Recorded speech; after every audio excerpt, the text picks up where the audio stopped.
Wow, guys. So have you ever wondered why the DA's entrance into the GNU seems to have not been able to shift that government from what felt like a left-winged ANC-led government majority prior to May 29 to the center-right, where the parties like the DA, the IFP, and the Patriotic Alliance actually are?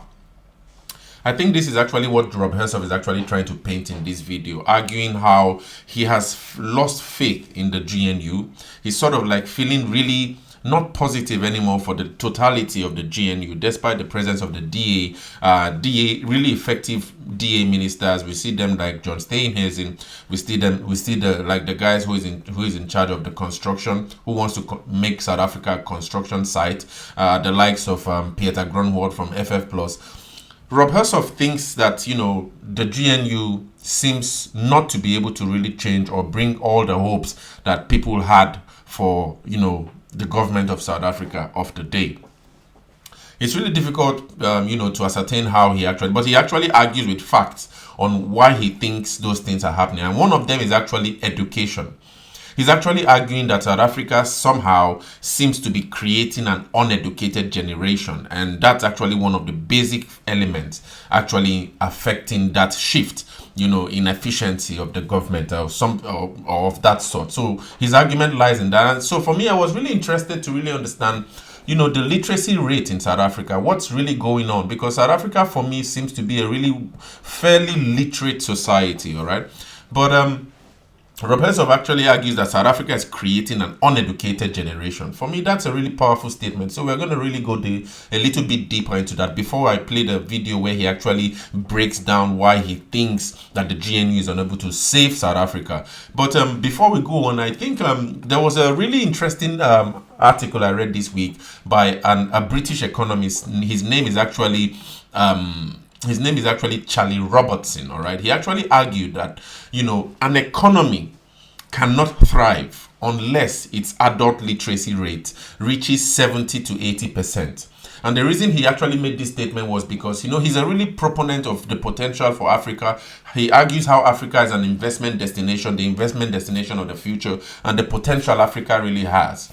But he actually has been arguing that that the AES Confederation, so this is the Confederation of the Sahel states that actually will pull out of ECOWAS, Economic Community of West African States, by the end of January 2025. So these three states, Mali, Niger, and Burkina Faso, I think there's even an argument that Togo wants to join them. So these countries want to pull out from the regional body, ECOWAS, that has actually been there for a long time and, has actually operated like the SADC we have in South Africa, or, the East African community we have in East Africa. So the AES Confederation is actually would likely, I think these military, presidents actually are really adamant, and they really would pull out from ECOWAS by the end of this January. Now, this economist argues that these generals, this military junta, these guys leading these countries, they really do not understand the problems of their countries really efficiently. And he's actually arguing that, before a country or an economy can really succeed, that country has to achieve a literacy rate of 70 to 80%, and it must be able to lower the fertility rate of the nation so that households, individuals can be able to save enough income that comes in, but also this in the presence of employment, so that in saving all of that savings, the country can actually have something like an investment, so to speak, to start building up the nation. So remember, these are three steps: 70% or 80% literacy rate, low fertility rate. In other words, people have to probably not have much children in the household, so to speak, and because we know that increased large families consume the the income levels of the households, especially if a household is not producing, as we're seeing in Africa across the continent, all right? And then thirdly, the country now builds on that saved income to now slowly start building so that it would not have to borrow. So, but if these three elements are absent, the country must necessarily have to borrow from the IMF or the World Bank to now invest in itself. So we saw this happening in Singapore, where the president called Lee Kuan Yew, it was argued that, as at the period of decolonization, Singapore and one of these countries in Africa were actually at the same, levels in terms of poverty and all that. But in I think 10 or 15 years, Singapore has left and has become what many now call a developed nation, all right? With high GDP per capita, high GNP and all of that. So in other words, one thing Lee Kuan Yew did was that the people were made to work really hard, all right? The environment became really business friendly. Companies were able to come into Singapore to invest, and there was a mandate for the citizens of Singapore to save, I think it was as much as 40% thereabout of their savings. So that savings had to really go on. And so the country was able to build on that to now slowly start investing in things like social services, infrastructure and all of that. And borrowing was not so much. Borrowing was as negligible as possible. And today we see the success. So that economic analysis is really a brilliant one, all right? So now, this economist now argues that for a country like that to thrive, there has to be an adult literacy rate of 70 to 80%. Now, when I look at the adult literacy rate in South Africa, so this is a chart. This chart actually shows the progression of the literacy rate. Remember, adult literacy rate. It actually shows that from 1980, adult literacy rate in South Africa, and this was still the time of the National Party, all right? It wasn't yet 94. But as at 1980, adult literacy rate was 75%, and it actually rose up to 92.89% as at 2009. But in from 2009 to about 2015, it actually sort of like stagnated between 93% to 94%. And we saw it fall drastically in 2017 to 87.05%. Then it rose again in 2019 to 95.02%, and then now fell again by 2021 to 90%. All right. So this chart also shows, the literacy rate according to country ranking. So we see that Russia has an adult literacy rate of 99.93%. Wow.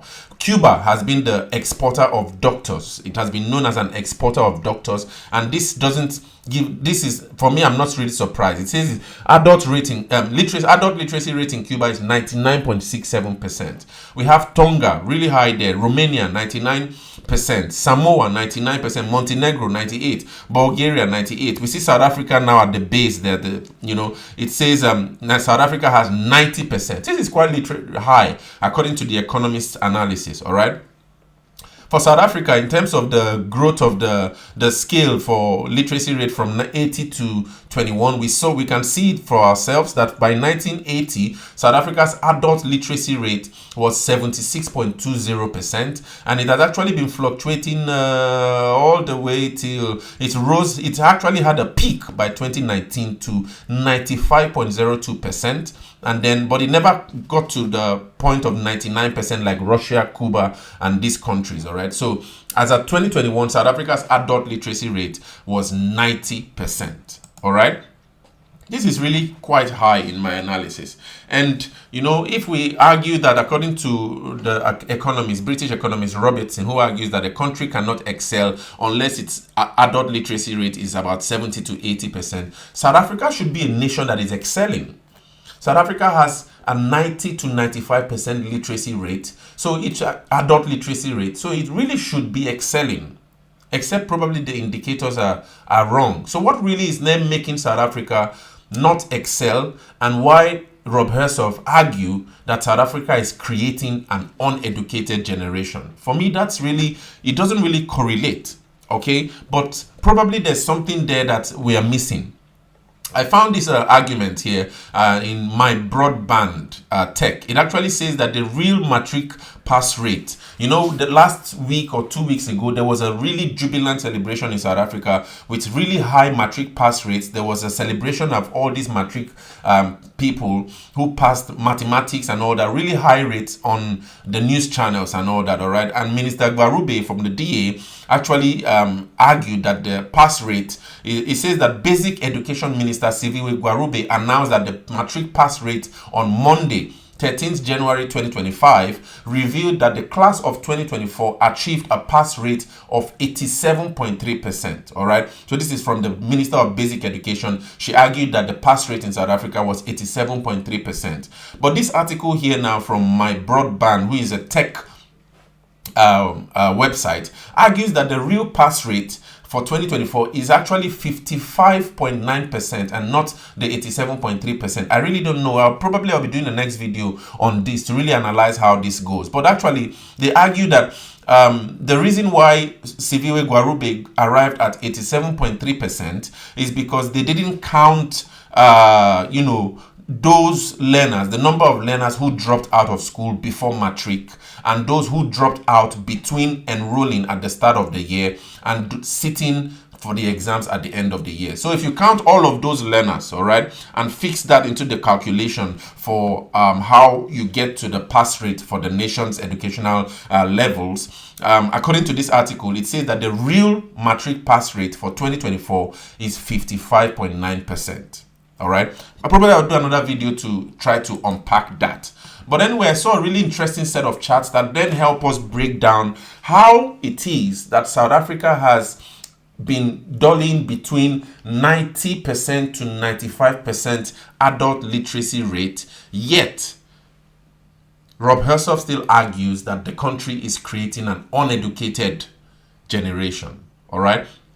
So we'll go into this report. This report was really excellent report from, it was actually published by the Department of Education and Training, right, in South Africa, all right? It says it was published by Higher Education and Training. It says it defines adult literacy, or literacy generally, as the ability to identify, understand and interpret, create and communicate and compute using printed and written materials associated with varying contexts. All right. So literacy is actually the ability to identify, to understand, to interpret, to create, to communicate, to compute using printed and written materials. If you are not able to do all of those, or the rate at which those can be achieved by the individuals, then determines the level of literacy rate that the country can actually be said has. All right. Now, in terms of the illiteracy rate, it says that in 2022, South Africa's illiteracy rate was 10.2%.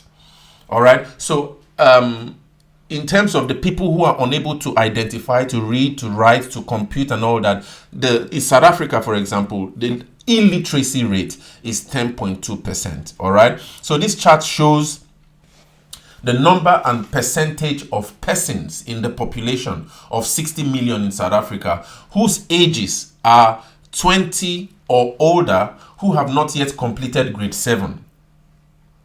Okay, so I think grade 7 is kind of like the important grade. Is this the grade where people write matric? I'm still trying to understand South Africa's educational system anyway. But anyway, so it argues that the number of persons in the population who have not completed grade 7 in 2012, 2019, and 2022 showed that in 2012 there was a 44% male population of South Africa that had not completed grade 7.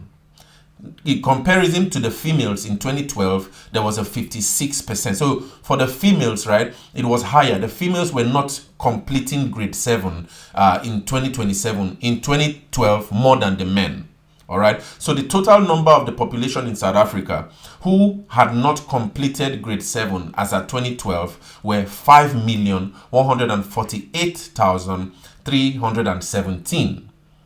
Okay. Now, we now go back to 2019 to really try to see the changes. By 2019, we could argue that this was when Ramaphosa came into power. We saw that the number of males who had actually not completed grade 7, was 2,046,127. So that's a 43%.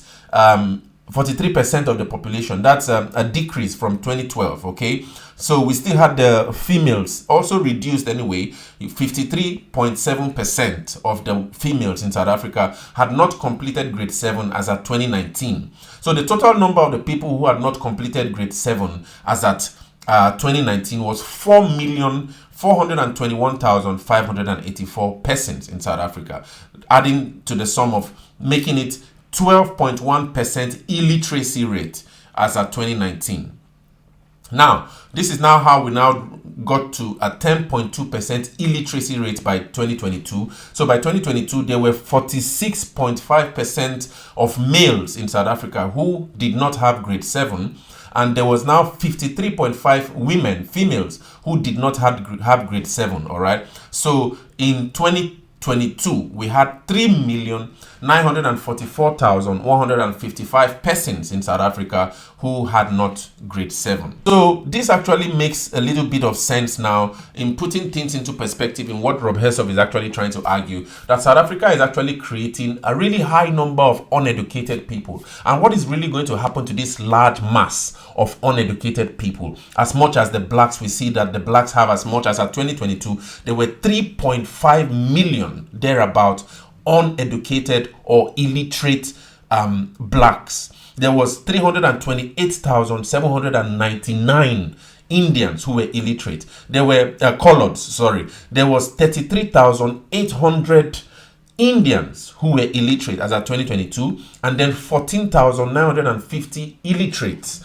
whites, as at 2022. So altogether, the number of people who are illiterate in South Africa out of 60 million as at 2022 was 3,944,155 people. So Rob Hersov is actually a little bit worried in what South Africa is going to do with this high number of illiterate people, so to speak, according to the definitions of literacy now.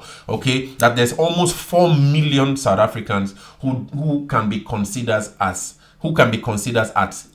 illiterate or not literate. Okay, so this is actually, I think, the burden, and actually he also breaks down some of the reasons why some of these issues actually. So let's quickly listen to Rob Hersov really break down why he has lost faith in the GNU, why he thinks that the GNU might not be able to save South Africa, and especially this problem with the illiteracy rate in South Africa. And I'll be back, but share your thoughts. What do you think about this video? Share your thoughts in the comments. And it's entirely government inefficiency. And then foreigners look at what's happening and they see ArcelorMittal pulling out. They don't look at the reasons. They see Shell pulling out, they see Mobil, Exxon pulling out, and they say South Africa is not worth investing in. And it really isn't. I mean, I came back from holiday really, really pissed off with South Africa and South African business and thinking, I don't want to invest anymore. I've had it. It's just nothing's happening at the GNU level to give me confidence that there's going to be economic growth over the next 2 years. I think we're, moving the deck chairs on the Titanic. That is what's happening right now. There's a little moment of hope over experience, maybe 2-3 years of everyone being happy again, and then we look into the abyss. So it's neurophoria, like ramaphoria in your mind. Correct. The DA don't have one significant ministry where they actually affect proper capitalist ideology, removing inefficiency, removing all the cadres and the useless ANC nonsense that has built up like, plaque in your heart over years. And the country's heading towards a heart attack. It's the DA doesn't have one ministry that makes a difference. Doesn't. Alec, let's dive in quickly. And you're missing one big element, education. We're failing massively on education. So we're creating generation after generation of uneducated, hopeless people. How do you fix that? That's not something you can turn around quickly. Gerard and I could fix the economy in 12 months. We can get the economy going at 5-6% in 12 months. It's easy to fix if you have half a brain and a commitment to capitalism and free markets. But the education side is generational, and that's going to hold us back for forever.